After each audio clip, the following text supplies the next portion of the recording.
Rise and shine. This is your morning Buzzcast for Tuesday, February 18th. I'm Austin Karp. I hope many of you got a long President's Day weekend. I wrapped up the holiday weekend last night, taking in WWE Raw here in Charlotte. It was the first time I've been to the live show since it moved to Netflix this year. I had checked out a good portion of that first telecast back in early January, and in person, it had even more of a Netflix feel to it, from the red Netflix coloring dominating the lighting to all the Netflix programming stars that they brought in and highlighting on the big screen. I'm sure you saw in your telecast if you were watching. That included people from the show Love is Blind, and even one of the soldiers highlighted in a popular new Black Hawk Down documentary on Netflix. Fresh off his second consecutive Daytona 500 win, Charlotte native William Byron was also in the house. They had him driving a stock car in underneath the building in the video to start off the night. Every time I take in a WWE event, I am in awe of the fervor that all the fans bring. The crowd went absolutely bonkers for Jey Uso. Pat McAfee was commentating and being a crowd pleaser, even describing himself as a journalist when going back and forth with one of the wrestlers in a bit. But in terms of creating live entertainment, the WWE just continues to crush it.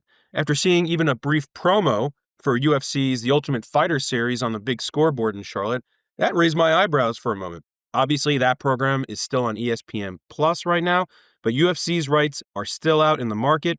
WWE and UFC parent company TKO Group clearly is cozying up to Netflix, loves their global reach.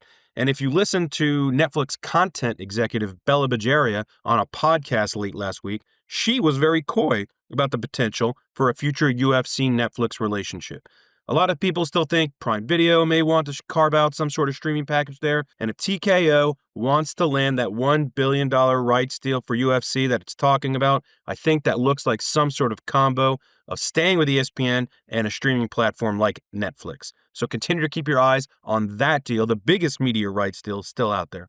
But let's get to the rest of the busy sports slate over President's Day weekend. Many of you remember a certain Sports Illustrated cover in June 1994 proclaiming why the NHL is hot and the NBA is not. Well, at least on Saturday night, it had that feeling for the first time in a long time. I've got to start with the Four Nations Face-Off, that event organized by the NHL and the NHLPA, and specifically the USA-Canada match on Saturday night. ABC ended up with 4.4 million viewers for that game here in the States. That was held in Montreal. Incredible drama there at a packed Bell Center. The gloves dropped right after the puck drop, and then again soon after, setting the tone for a fantastic game on Saturday night. Remember, this is the first time we've had international hockey at the highest level in around a decade.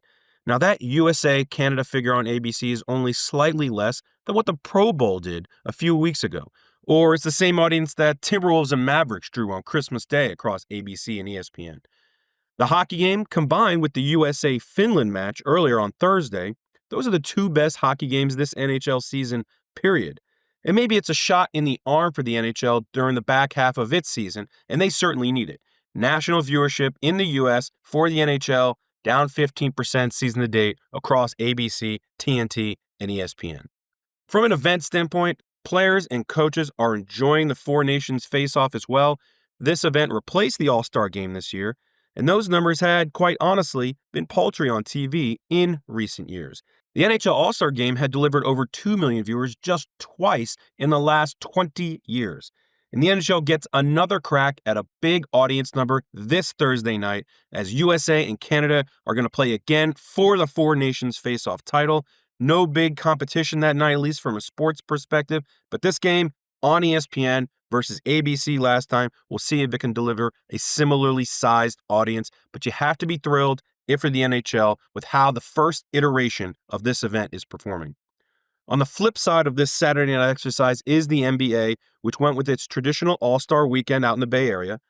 Those Saturday night festivities, the skills contest was, quite frankly, in my perspective, a disaster to start. You had the Spurs' Victor Wembanyama and Chris Paul trying to game the system in that contest, ending up getting disqualified. Not the best look for the NBA, for Wemby. Things got a little better later in the night with the dunk contest. G Leaguer Mac McClung took home his third straight title, hearkening back to Blake Griffin with a dunk over a Kia. Shout out to Endeavor's 160/90 agency for helping Kia execute that one. I'm not sure what it says that a G League player continues to beat NBA players every year, and oftentimes these are fringe NBA players in the contest now. Now, I may not get Dominique versus Michael, but at least give me something more akin to Zach LaVine versus Aaron Gordon. I want to see some NBA players I recognize doing that sort of contest. But kudos to Mac McClung for continuing to entertain. He sure as hell earned it and has become something of a folk hero. Those dunks were all over my social media feeds Saturday and Sunday, and he was the one thing I think really saving NBA Saturday night. And since I brought up that 4.4 million viewership number for USA Canada hockey, it's only fair to note that last year's NBA All-Star Saturday night was closer to 4.6 million, so way higher than even the highest level of international hockey here. We'll see what this year's NBA number settles at for that Saturday night contest. As for the All-Star game itself on Sunday, the NBA debuted its new format this year, and feedback from players was, expectedly, mixed. Some players liked it, some didn't. Some were apathetic about the whole endeavor. Just don't ask Draymond Green what he thinks. He really took the NBA to task during that TNT telecast. There were some very competitive moments in the game, and it was a positive step away from last year's debacle, which was just no defense whatsoever, a bad look for the NBA.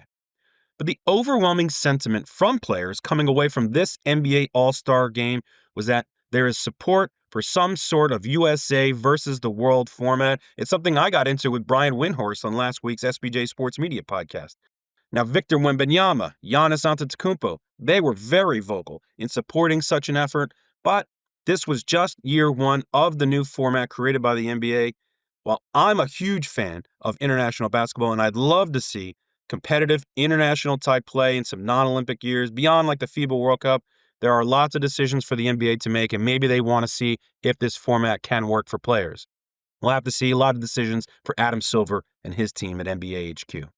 The other big event of the weekend, and the one likely to draw the biggest TV audience, was the Daytona 500. But man, these guys cannot catch a break. 3 hours and 30 minutes of rain delays, all in the first 20 laps of that race. Now, NASCAR anticipated the problem and moved the start time of the race up an hour, but it wasn't enough. In real time, the race covered a span of 7 hours and 35 minutes, another weather delay after last year's, but the race did get done on Sunday this year, and there was action and crashes and a back-to-back win for William Byron.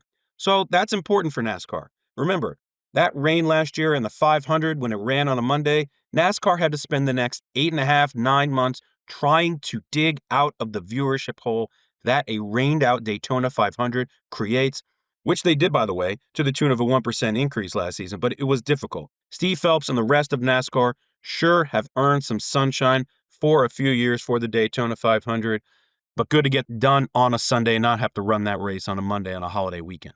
I'll leave one more note on President's Day weekend. The NHL, NBA, NASCAR, they may all have to be clearing out sometime in the near future.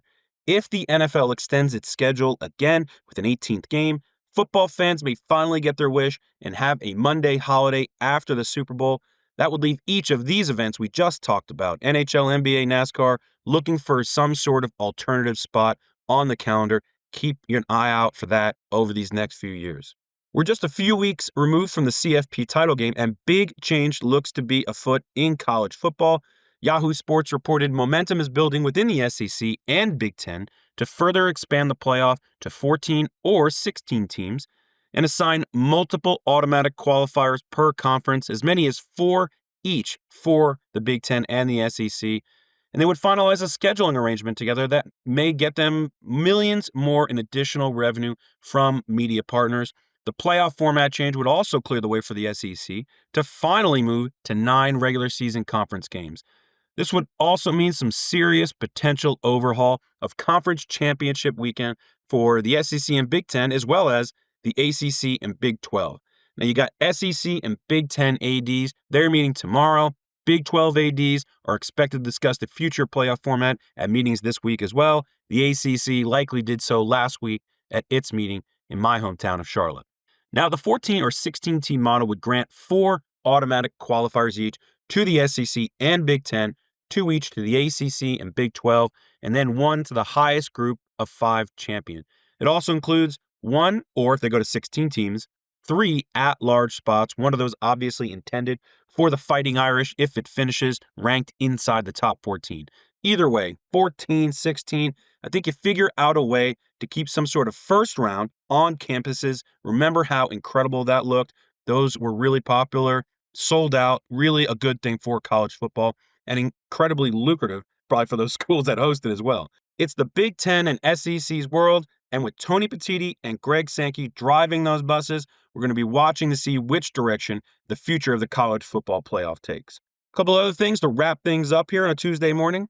The WNBA is preparing to award Cleveland its 16th franchise, sources have told SBJ, with an approximate bid worth a league record $250 million. Sources told my colleague Tom Friend that Cleveland's expansion chances are as high as 90%, with an announcement expected no later than March. The WNBA has also rethought its original plan of adding just one and could award one or two more franchises to bring its league total to 18 clubs. Plenty of markets have been interested. I feel like you're reading every other day about a Philly or a Charlotte and a bunch of other places that want to get back in or in for the first time with a WNBA franchise. At the NBA All-Star break, it's the Portland Trail Blazers leading all NBA teams in RSN audience gains, albeit from a much smaller base number than many teams have. The Mavericks, Cavaliers, Thunder, and Rockets round out the top 5 teams in gains, although I do expect the Mavericks to fall off that list without Luka Doncic in the back half. The biggest RSN drops this season belong to the Bulls, Heat, Hawks, Jazz, and Wizards. The NCAA has been in discussions with its media partners for a while now on expanding the NCAA basketball tournament, and the decision is expected to come in the next few months. That was reported by Pete Thamel on ESPN's College Game Day on Saturday. Now, the more likely option for the number of teams the tournament would expand to would be 76, and it is likely that an additional site, similar to what Dayton does with the first 4, that would be added and would probably be in a place outside the Eastern time zone. If the men's tournament expands by 8 teams to 76, you got to expect the women's tournament is going to be expanding to that number as well. And lastly, an arbitration ruling late last week that essentially greenlit a $1.5 billion Timberwolves sale to Mark Lure and A-Rod is on hold indefinitely until current owner Glenn Taylor decides whether to pursue a federal appeal. You had to figure that he was going to go to the courts after this decision. That $1.5 billion number, compared to some other team sales we've seen recently, does seem low. If you're Glenn Taylor, you probably want that to be a little higher. We'll see which way that swings. But NBA Board of Governors probably know who Mark Lure and A-Rod are at this point. Interested to see where that ownership decision lands. So that is your morning Buzzcast for Tuesday, February 18th. I'm Austin Karp. I was up at midnight last night and I caught episode 1 of the new Court of Gold documentary that dropped on Netflix. Tonight, I'm probably going to be binging the rest of that. The first episode was fantastic. This is the documentary that follows Team USA, Serbia, Canada, and France at the Summer Olympic basketball competition. We'll also have that documentary series director, Jake Rogel, on the SBJ Sports Media podcast this week to see how it all came together. I hope everybody has a great rest of the week. Make good choices out there, and I will speak to you all again soon.